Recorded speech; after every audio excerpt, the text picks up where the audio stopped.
millones. 20 millones. Este año, solamente en nuestra agencia, salieron 600 millones de dólares. ¿Es buena noticia, no? ¿Y ese trabajo quién lo hace? La Iglesia Católica. ¿Y quién lo conoce? Prácticamente nadie. Es una buena noticia, es una gran noticia. Esas son las cosas que hay que explicarle a los jóvenes. Esto hay que explicárselo a ellos, especialmente a nuestros hijos. Los hijos nuestros hispanos tienen una posición de liderazgo única. Hablan las dos lenguas, la mayoría de ellos. Entienden las dos realidades, la realidad desde la que nosotros venimos. Tienen una identidad profundamente rica. Nuestra identidad hispana es muy rica, es preciosa. Y tienen muchos elementos que son inclusive superiores a la identidad de otras culturas. Y al mismo tiempo ellos gozan de haber aprendido muchísimas otras riquezas de la cultura propia del lugar donde viven aquí. Varios de ellos han nacido aquí, son americanos. Hispanos, pero son americanos. Y ellos van a ser potenciales líderes si nosotros tenemos el valor de educarlos en estas cosas. Los jóvenes quieren hacer cosas grandes con su vida. Los niños quieren hacer cosas grandes con su vida.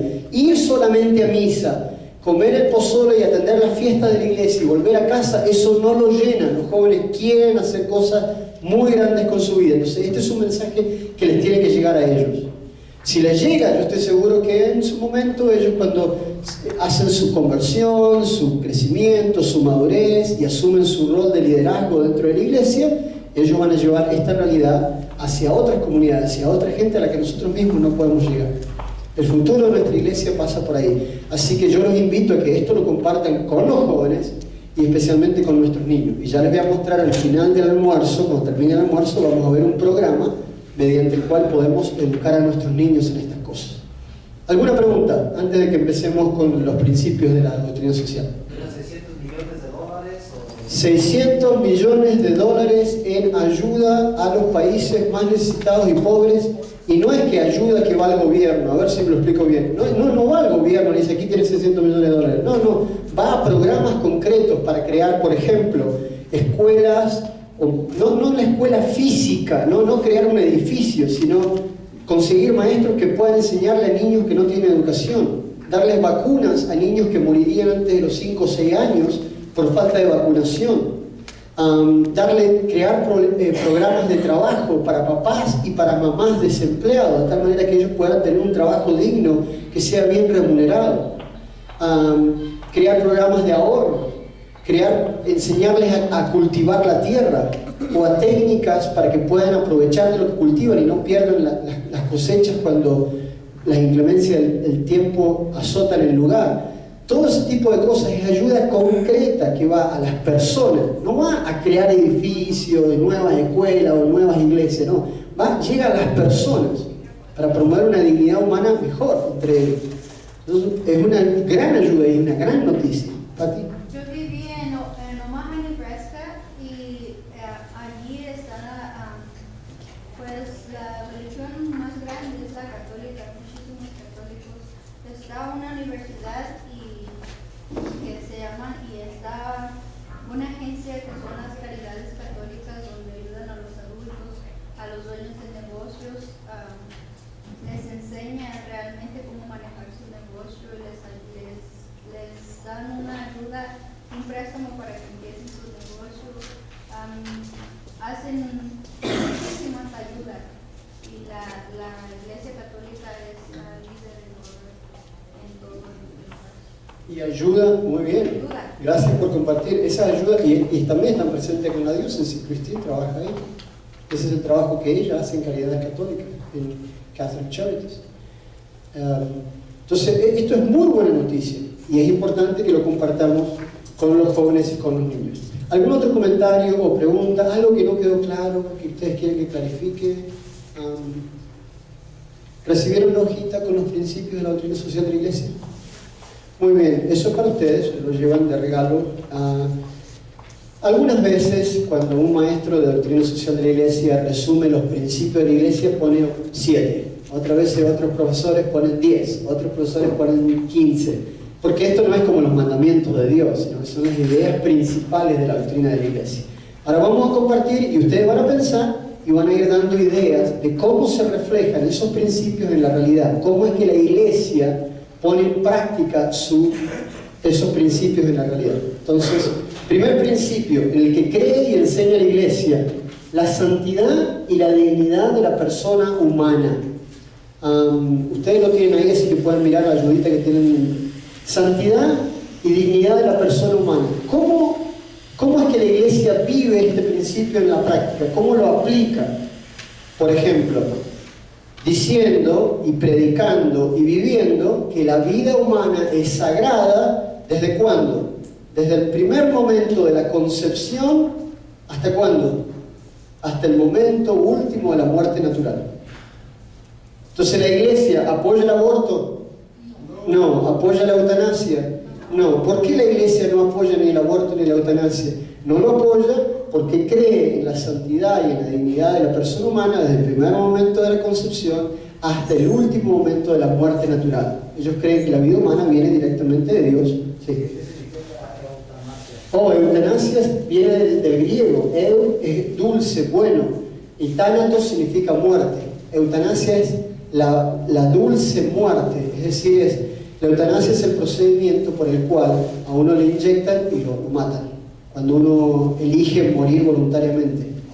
En muchos lugares esto es ilegal, pero hay países en que es legal. Hay países de Europa en que la eutanasia es legal. O sea, uno puede ir, por ejemplo, enfermos terminales de cáncer, enfermos terminales de alguna enfermedad, que ya no quieren seguir viviendo, que ya no quieren, ellos van, se internan en una clínica y piden que los maten, digamos, sin dolor. Eso es la eutanasia. Y la iglesia ha dicho que no a la eutanasia muchas veces. ¿Pero por qué ha dicho que no? Porque la iglesia de alguna manera cree firmemente en la dignidad de la persona humana y que el único dueño de la vida y de la muerte es Dios. Y que Dios nos llama a la vida y a la muerte cuando Él quiere. Tengo una pregunta. La inyección letal, la iglesia... La iglesia, por eso mismo, la iglesia no aprueba eso y no le da su apoyo a eso, porque cree que el único dueño de la vida y de la muerte es Dios. Y entonces se respeta la vida desde el momento mismo de la concepción, y así como no cree ni apoya el aborto, tampoco cree y apoya el hecho de que una persona vaya y elija morir. Eso no significa que nosotros tengamos que juzgar a una persona que ha abortado o juzgar a una persona que hace esto. O sea, no se trata de criticar o juzgar a las personas. Hay personas que atraviesan situaciones extremadamente difíciles para nosotros de entender, y quizás nosotros mismos en su lugar haríamos cosas peores o tomaríamos peores decisiones que ellos. Esto que estamos enseñando no es para juzgar y mirar mal a los demás, es simplemente para entender por qué la iglesia ha tomado esta postura o aquella otra postura. La iglesia ve en cada ser humano una imagen de Dios. El hombre y la mujer es creado a imagen y semejanza de Dios, y su vida tiene una santidad y una dignidad de la cual Él no es dueño. Él ha recibido esa santidad y esa dignidad, la ha recibido directamente de Dios, y por lo tanto nosotros somos llamados a proteger esa santidad y esa dignidad desde el primer momento de la concepción hasta que Dios llama a esa persona nuevamente a su gloria. Padre. Quizá lo que preguntaba Pati es la pena de muerte, ¿eso es lo que estaba diciendo? Tú dices la pena de muerte. Bueno, ese es otro de los motivos por los cuales la iglesia se opone a eso, porque el único dueño de la vida y la muerte es Dios. Eso no significa que un Estado no pueda poner sus propias leyes. Los Estados ponen sus propias leyes. Lo que la iglesia trata es que el Estado revise el modo como hace sus leyes y encuentre otros modos de crimen que castigar a una persona culpable de un delito. ¿Me explico? O sea, la iglesia no... Sí. Solamente quería decir que en el país de Suiza es donde hay clínicas donde practican la eutanasia. Sí, hay clínicas donde se practica esto. Está en Holanda también, en varios países donde se practica. Y en varios países está la pena de muerte también. En Estados Unidos. En China es un flagelo tremendo la cantidad de personas que mueren por pena de muerte, digamos. Y nadie sabe de esto. Miles de personas mueren con la pena de muerte y prácticamente aquí al menos hay algún cierto proceso, son muchos años y todo. No digo que está bien aquí, digo que al menos hay cierto proceso. Hay otros lugares donde matan personas y prácticamente no se enteran nada más que sus familiares directos, y en algunos casos ni siquiera los familiares. Entonces esos son los motivos por los cuales la iglesia se opone. La dignidad de la vida viene de Dios y solo Dios toma la decisión de darla o de quitarla. Padre. Sí, en respecto a la pena de muerte, si usted va al catecismo de la iglesia, hay una frase ahí que si uno la escucha de un lugar no católico, van a decir, sí, la iglesia está abierta a la pena de muerte, donde dice, el Papa dice, incluso Papa Juan Pablo II y en el catecismo, es muy raro ver que esto suceda hoy o con la necesidad de que se acuda a ese recurso para mantener a salvo a la sociedad de ciertas personas.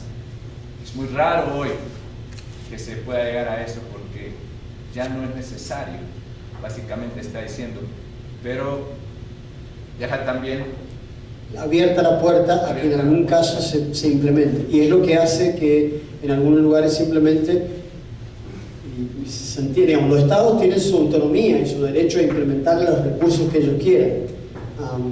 Simplemente la iglesia pide que se encuentren maneras alternativas. Honestamente hay maneras alternativas. La única manera de castigar un delito no necesariamente tiene que ser quitándole la vida a la persona. Hay maneras alternativas. No es que no existe una manera alternativa, especialmente en países desarrollados. Los países más desarrollados tienen los recursos necesarios para mantener a un criminal peligroso alejado del resto de la sociedad. Digamos, es muy difícil creer en el argumento de que no tenemos los recursos necesarios para hacer esto, o no queremos gastar estos recursos. Obviamente no todos creen en la dignidad y en la santidad de la persona, no todos creen que las personas puedan convertirse o llegar de alguna manera milagrosa a un cambio de vida o de conducta, pero la iglesia cree que el único dueño final de la vida y la muerte es Dios. Sí. Una pregunta, cuando una gente está bien enferma, que está como en coma, que nomás la tienen conectada como con vida artificial, que le dicen en el hospital, pues ya está muerta, la puedes desconectar pero mi pregunta es si, porque ha habido muchos casos donde se han despertado y en el hospital dicen que ya están muertos, pero no están conectados con vida artificial. Muy bien, esa es una de las preguntas más difíciles para los parientes que tienen a un familiar querido en esa situación.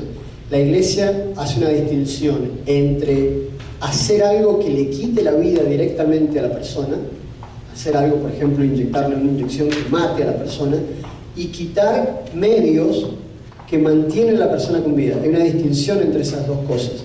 Si el hospital dice que la persona está muerta y la familia no puede proveer por los medios para mantenerla con respiración artificial y todos los otros equipos, la iglesia permite y entiende que esos medios se retiren, porque no es matar a la persona. La iglesia no te dice te vamos a dar permiso para que la mates a la persona. La iglesia permite que si la familia no puede ni quieren, quiten esos medios, el respirador artificial o las cosas.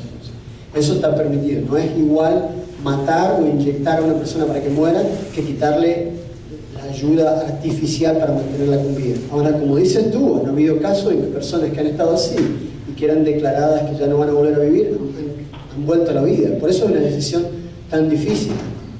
Pero por otro lado, la iglesia no le puede imponer a una familia una carga que es imposible de llevar económicamente, financieramente, etcétera, etcétera. Entonces, mientras no se haga algo directo por matar a la persona, la iglesia no se opone. Mientras no se haga algo directo por quitarle la vida. ¿Y entonces qué con la persona que inyecta la inyección letal? Es parte de eso. Amén. La Tú. culpa de esa persona. Bueno, cada persona, acuérdense que cada persona tiene su propia conciencia. Por ejemplo, yo no lo podría hacer. O sea, yo honestamente no podría hacer eso, sí, ¿no? Porque en conciencia yo no lo podría hacer. Y la iglesia respeta lo que se llama la objeción de conciencia. Por ejemplo, una persona católica que crea en esto puede perfectamente decirle a su jefe: yo voy a hacer todo lo necesario por ser un buen empleado y cumplir con todas mis obligaciones, pero yo no quiero inyectarle la inyección a esta persona. Eso va contra mi conciencia. Y el Estado respeta la objeción de conciencia. Respeta eso. ¿Por qué? Porque para mí esto está mal. Entonces el Estado no impone a la persona que haga algo que en conciencia ve mal. Lo mismo ocurre con los soldados que no quieren ir a pelear una guerra. La misma objeción de conciencia, cuando un soldado dice, yo no creo en esta guerra, me parece que es una guerra injusta. El Estado respeta esas objeciones de conciencia. Como antes los humanos, como a Jesucristo lo crucificaron, así más o menos viene siendo la pena de muerte. Sí. Es distinta época, distinto modo de hacerlo, una vez más cruel, una menos cruel, pero es la pena de muerte. Cristo lo crucificaron, le dieron la pena de muerte. Cristo murió con pena de muerte. Quiero compartir, porque en la radio católica hay muchos otros programas en diferentes horas, en diferentes días. Entonces, las personas tienen un programa muy importante en la radio católica. Y hay un programa muy importante de una persona de nombre Adolfo, que enfatiza mucho por el aborto y la eutanasia. Y muchos programas más, pero ahí nos explican a muchas cosas que es muy fácil para poderlas entender, porque la explican al modo nuestro, la explican de otra manera también muy entender. Entonces, yo pienso que muchas personas no tenemos la oportunidad de agarrar información de otra manera y no vamos a poder tener un radio y explicarla. Y ahí hay mucha información sobre el aborto, sobre la eutanasia. Es verdad, la inmensa mayoría de las diócesis del sur de California, la mayoría de los hispanos están en la radio. Es la manera más fácil de llegar a ellos, de transmitir un mensaje. Y es una de las cosas en las que puede uno trabajar y hacer misión y apostolado. Entonces fíjense que este principio, creer en la santidad y en la dignidad de la persona humana, creada a imagen y semejanza de Dios, se vive y se pone en práctica de distintas maneras. Por ejemplo, en el caso de la pena de muerte, pidiendo que los estados revean esta manera de matar o de alejar a un criminal de la vida del resto de la sociedad. O sea, ese tema, el aborto, la eutanasia y muchos otros casos. O sea, son cosas en las que ustedes pueden pensar, fíjense cómo la Iglesia apoya o nos invita a nosotros a tomar una posición frente a este tipo de cosas. Derechos y deberes. Este es un hermoso principio. Como persona humana, santa, creada por Dios, imagen y semejanza de Dios, tenemos derechos. ¿Hay derecho a la vida? Sí. Hay derecho a la vida, lo que se llaman los derechos humanos, la lucha por los derechos humanos. Hay derechos, todo lo que hace que una persona pueda vivir en santidad y su dignidad es lo que llamamos un derecho humano. El derecho a la vida, el derecho al trabajo, el derecho a tener algún lugar donde vivir, el derecho a que la nación, el Estado y los demás nos respeten este derecho. Esos son los derechos humanos básicos: la vida, el alimento, derecho a la comida, derecho a una casa digna, derecho a un trabajo digno y bien remunerado. Todos esos son derechos humanos. Y como la Iglesia cree en los derechos de la persona, apoya todas esas iniciativas. Pero no solo hay derechos, sino también hay deberes. Como los demás también tienen derechos, nosotros tenemos el deber de respetar sus derechos. Y el Estado tiene el deber de respetar sus derechos. Y tenemos, por lo tanto, obligaciones para con los demás, para con el Estado, para con nuestro trabajo. Y estas obligaciones la Iglesia nos enseña a vivirlas como buenos cristianos. Muchas veces nosotros nos despreocupamos. ¿Puede un buen católico, un buen discípulo de Jesús ser un mal trabajador? No. En el trabajo nosotros somos los que tenemos que dar ejemplo, haciendo el mejor trabajo que podamos hacer. ¿Por qué? Porque así como tenemos el derecho al trabajo, tenemos también el deber y la obligación de vivirlo de la mejor manera, porque esa es nuestra colaboración con la sociedad, con el mundo en el que Dios nos puso. Así es como colaboramos. La Madre Teresa de Jesús Teresa de Calcuta repetía una frase muy bonita tomada de la vida de los santos, que decía: no hay trabajo que no sea importante, todo trabajo es importante, no importa qué trabajo sea, lo que importa es el amor con que se hace. Por eso es que la Iglesia nos invita a ser buenos trabajadores, la Iglesia nos invita a cumplir con nuestras obligaciones con el Estado. ¿Por qué? Porque es parte de nuestras obligaciones. Cuando nosotros contribuimos con el Estado, estamos ayudando al Estado a que ayude a nuestros hermanos y hermanas. ¿De dónde sale el dinero del Estado, por ejemplo, para ayudar en clínicas, hospitales, escuelas, programas de subsidio para casas? ¿De dónde sale todo ese dinero? De nuestra contribución, nuestros impuestos al Estado. Y la Iglesia, y Jesús mismo decía, dar al César lo que es del César y a Dios lo que es de Dios. Entonces, principios, derechos y deberes.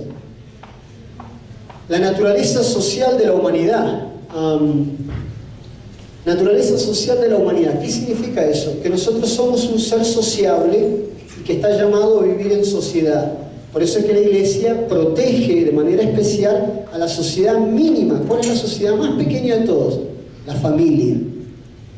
¿Por qué? Porque todo ser humano es llamado a vivir en sociedad, en comunidad. ¿Ustedes saben cuál es el animal más indefenso de todos los animales cuando nace y el que más necesita ayuda? El hombre. Los borreguitos y todos los demás animales ni bien nacen, ahí nomás ya con un poquito de ayuda de la madre ya se paran y empiezan a caminar y empiezan a alimentarse. El animal más indefenso de toda la creación es el hombre. Por eso es que la Iglesia protege la familia, por eso es que la Iglesia trabaja por las madres solteras, porque ese niño necesita para su supervivencia, necesita de una pequeña sociedad llamada familia que lo cuide y lo proteja.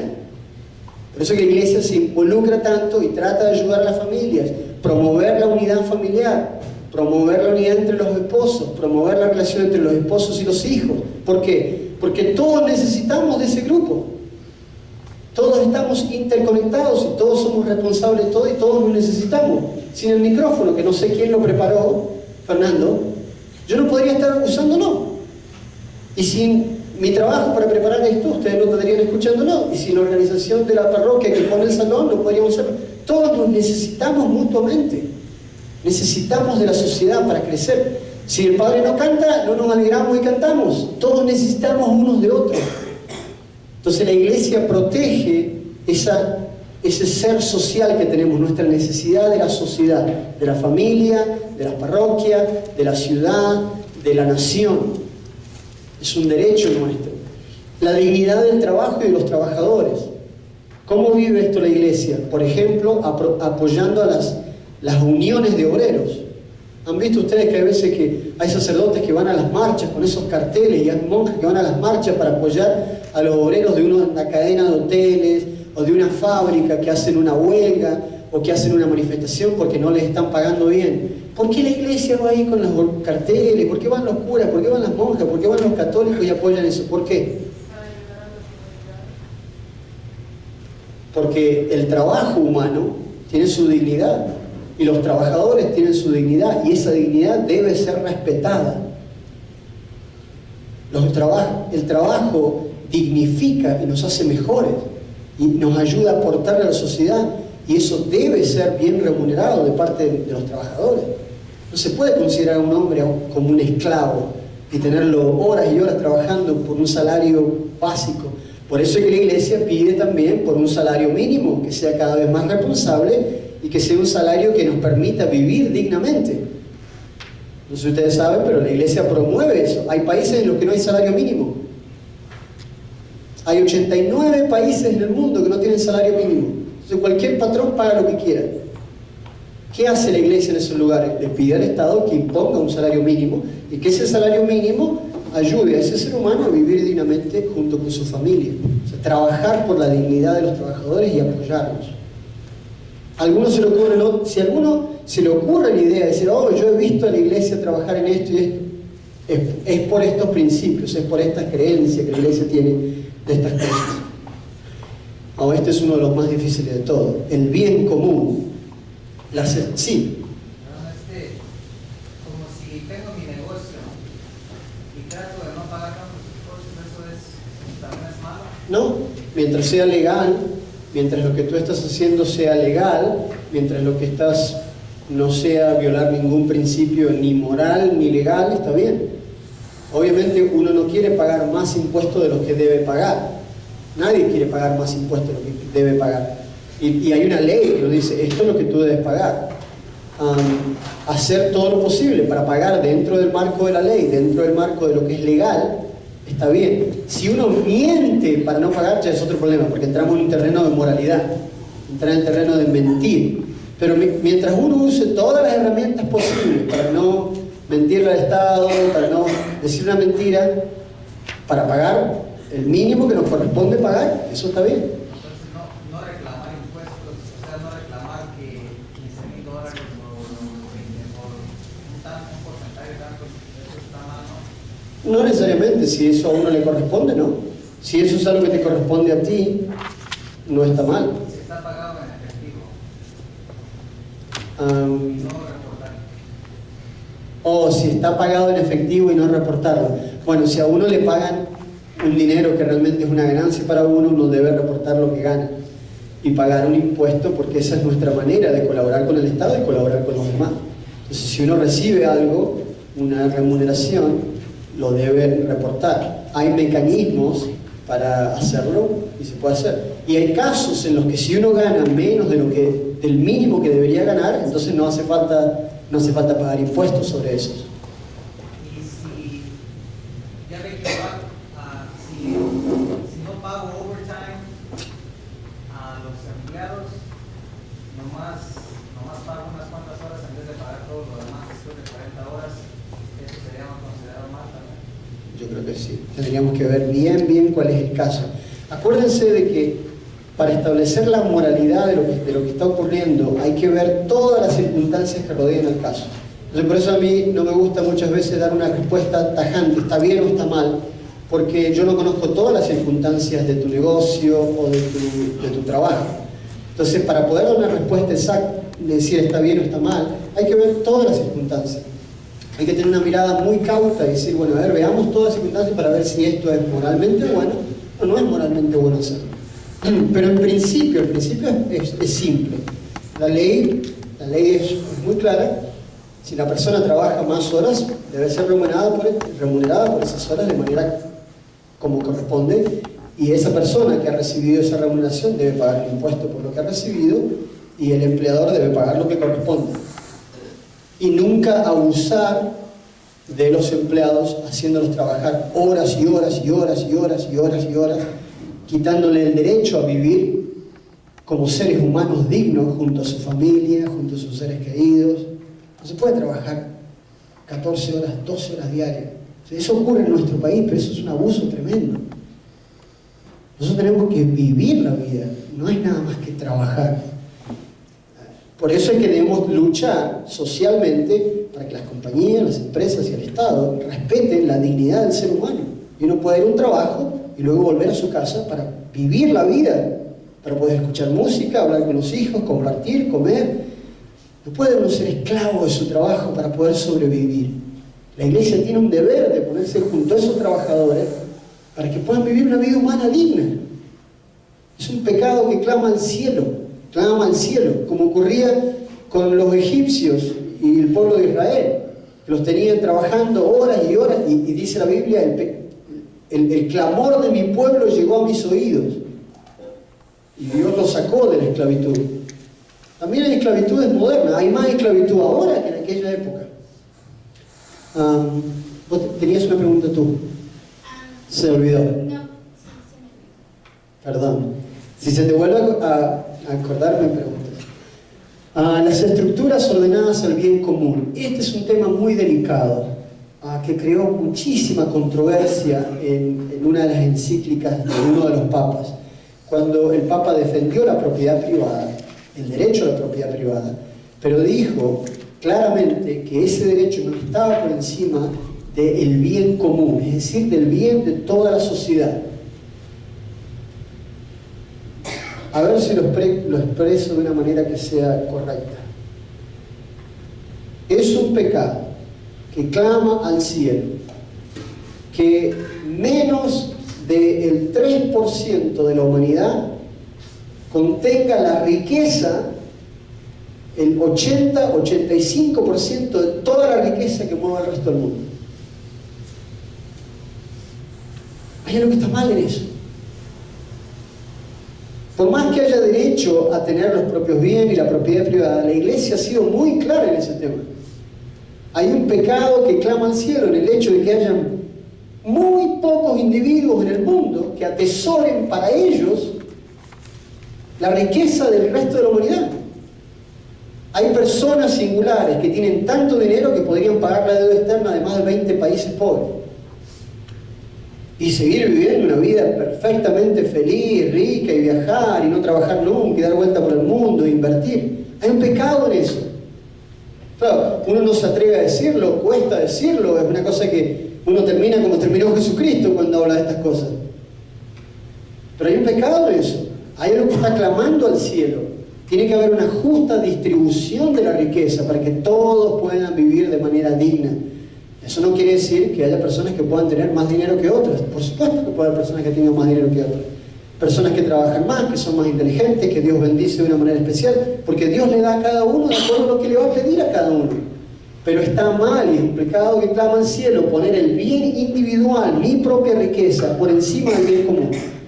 Y la Iglesia pide a los estados, a los organismos internacionales que revisen sus políticas y sus reglamentos de tal manera que haya un límite a la riqueza, que haya mecanismos por los cuales los que tienen muchísimo deban compartir de su riqueza, creando mejores condiciones para los demás.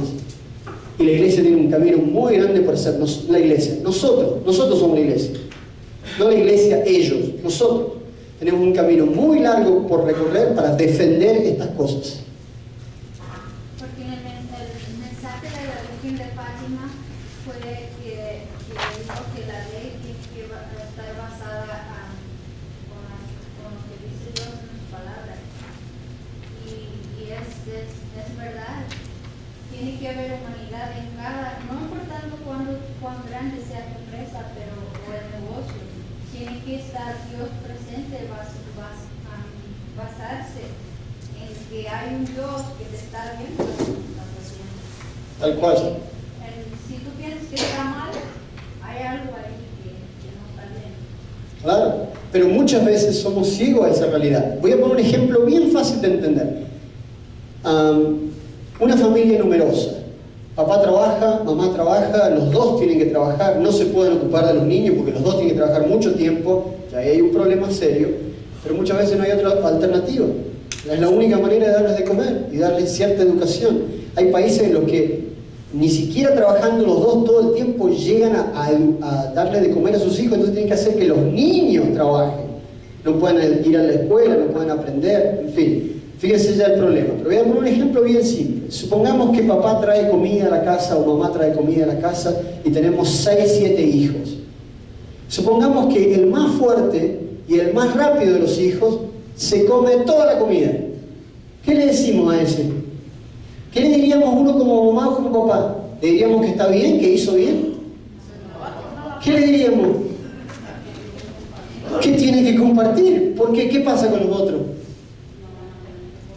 No van a tener que comer, se van a morir de hambre.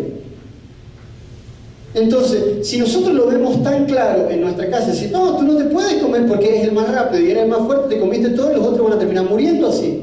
Tienes que compartir. Es un pecado hacer esto está mal. Estos son los grandes pecados realmente. Está mal esto. Si nosotros lo podemos ver en nuestra familia, ahora hagan lo grande para todo un estado, una nación y el mundo. Está bien que hayan lo más grande y lo más rápido y lo que tiene más plata, se coman toda la comida y los que no tienen, pues que se mueran de hambre. ¿Cuántos niños mueren de hambre por año? Menores de 5 años, 6 millones al año. Mueren de hambre. 6 millones al año. Hagan la misma comparación. La familia pasa uno al mundo. No, acá hay algo que está mal. Y la iglesia, nosotros, la iglesia. Está mal decir los demás. Nosotros tenemos un deber. Por eso es que es hermoso ver una parroquia con un comité de justicia social. Es hermoso ver que en un día sábado, con una nieve tremenda, hayan personas como ustedes que se tomen la molestia de venir a sentarse aquí para aprender más porque les interesan estas cosas. Esto es hermoso. Nosotros tenemos el deber de hablar. Y si no hablamos nosotros, ¿quién lo va a hacer? Si nosotros católicos no levantamos nuestra voz, ¿quién la va a levantar? Si nosotros no hablamos por el que no sabe ni siquiera expresarse, ¿quién lo va a hacer? Es nuestra voz la que tiene que ser escuchada. La Iglesia pide que las estructuras sociales e internacionales favorezcan el bien común, para que el más rápido y el más poderoso no se coma todo el alimento de todo el resto del mundo. ¿Me explico? Hay alguien que quiere hacer un comentario, que quiere corregir algo. Como todos hermanos, yo también cometo errores. Sí. No, yo me acordé ahorita de hace como 15 años, yo fui a una marcha que me invitaron y la dirigente era Lucero Valdés, y esa marcha era para recibir el mismo, ¿cómo se dice? El mismo beneficio de los americanos, las madres solteras con su seguro social. Creo que el welfare o el Medicare, quién sabe quién les paga por el cuidado de los niños, y no lo querían hacer para los hispanos o de otros países, nada más los americanos. Y fuimos a esa marcha y gracias a Dios sí la valieron. Y muy bien. Ahorita gracias a la, ¿cómo se llama la compañía? A la AICA, gracias a la AICA, las madres solteras ahorita pueden trabajar y sus niños los mandan al daycare a cuidar a los niños. Que Dios lo bendiga por hacer eso. Y por eso, pues Dios bendiga a los que dirigen el programa de la AICA, que sigue funcionando ahí en la radio y donde quiera, ¿verdad? Y eso es lo que nos pide Jesús, que hagamos ese tipo de cosas, que apoyemos, o sea, que sin descuidar nuestros deberes para con Dios, que son el centro y lo más importante de nuestra vida, siguiendo la voz de Dios, nos comprometemos en ver a Dios y a Jesús en cada uno de nuestros hermanos y hagamos ese tipo de cosas por ayudarlos.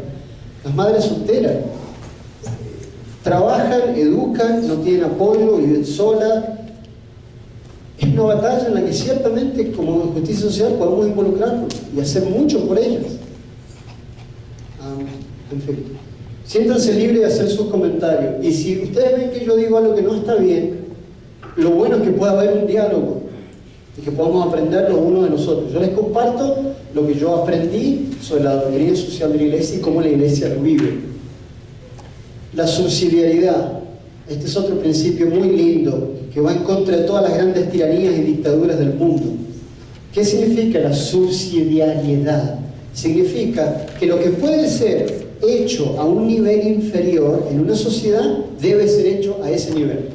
Que no puede haber que una persona desde arriba de todo tome todas las decisiones de todas las cosas que hay que hacer.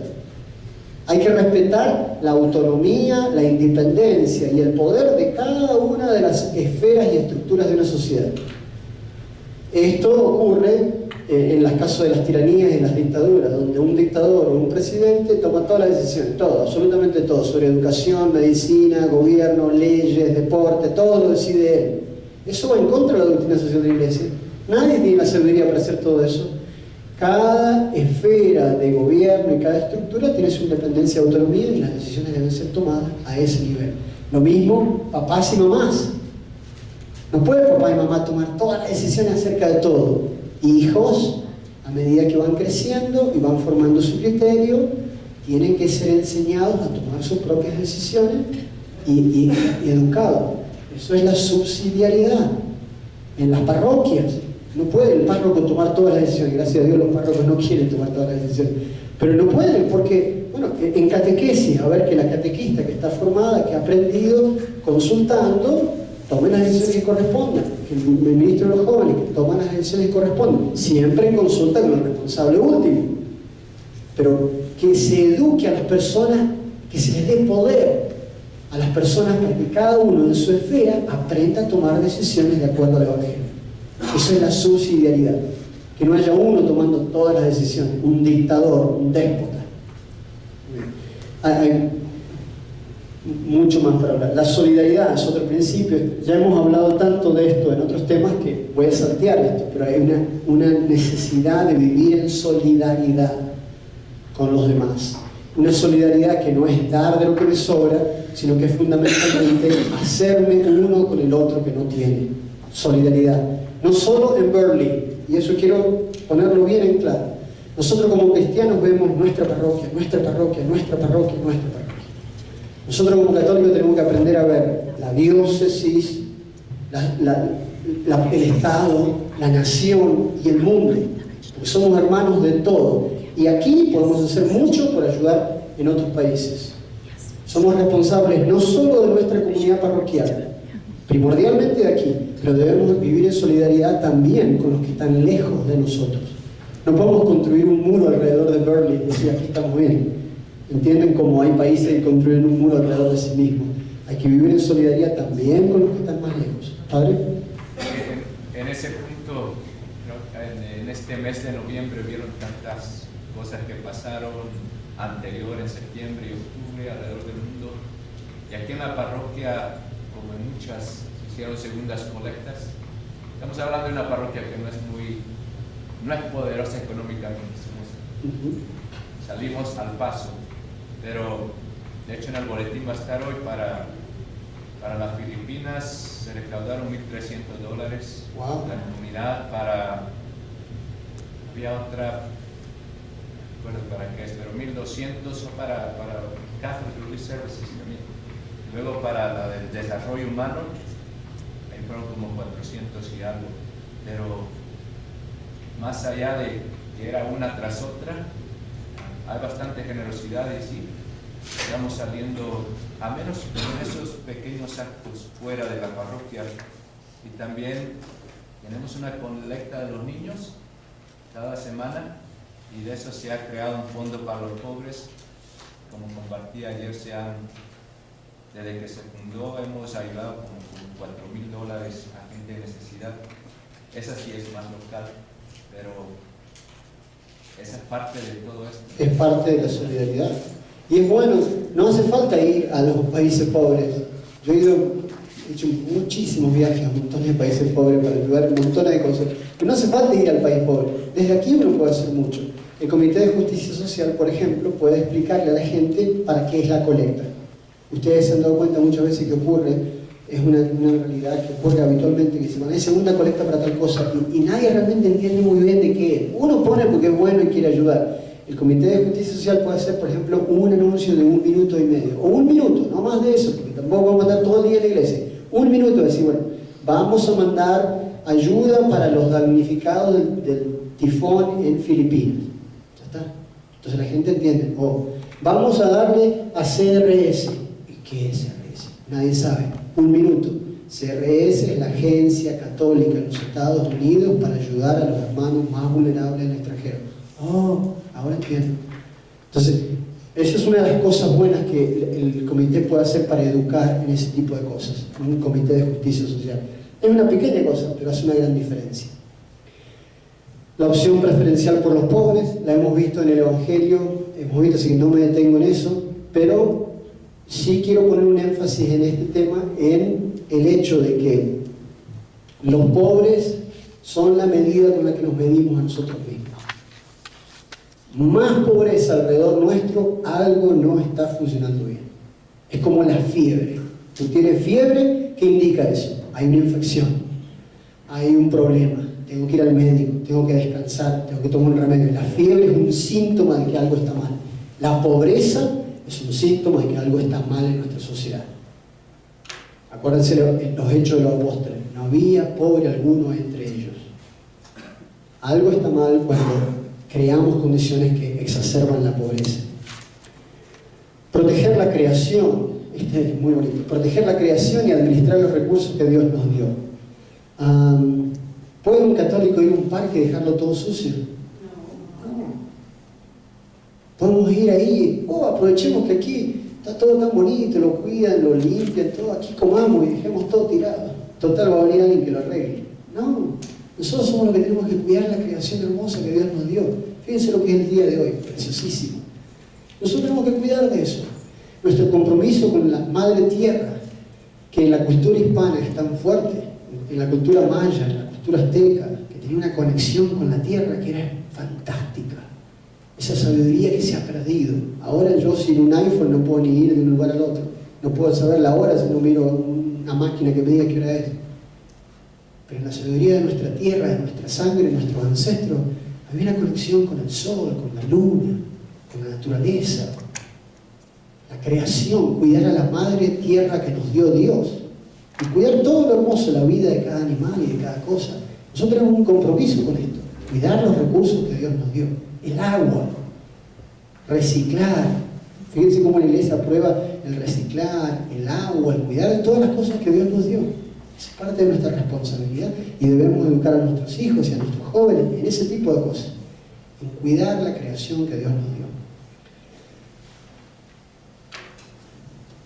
Muy bien, ha llegado la hora de comer, vamos a hacer un break y como anticipo de lo que va a venir después del break, vamos a compartir una buena comida y después vamos a ver en la hora de la tarde, en una hora vamos a dedicarle un tiempo a ver un programa o una herramienta que podamos usar en toda nuestra parroquia para implementar cosas de este tipo. Es un programa que educa, es un programa que involucra a la gente en la acción y es fácil y lo pueden practicar desde los niños hasta los adultos, pasando por todo el ministerio.